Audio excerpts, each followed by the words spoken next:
Hello friend, today is about lights. You know, pag nag-shooting, yan ang unang-unang sinasabi bago gawin ang lahat. Lights, camera, action. Pero ang unang-una, lights.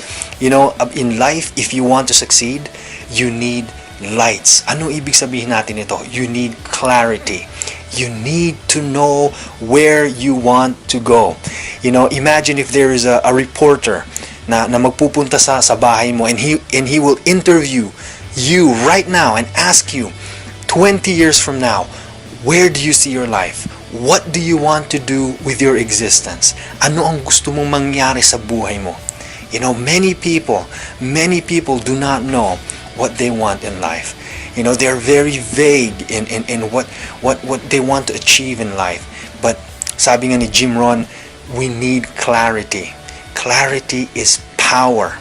You know, someone who has a clear view of where he or she wants to go, that is a powerful person. Why? Because that person will be driven by purpose. So alam niya kung anong dapat niyang gawin, kung anong gusto niyang gawin sa buhay.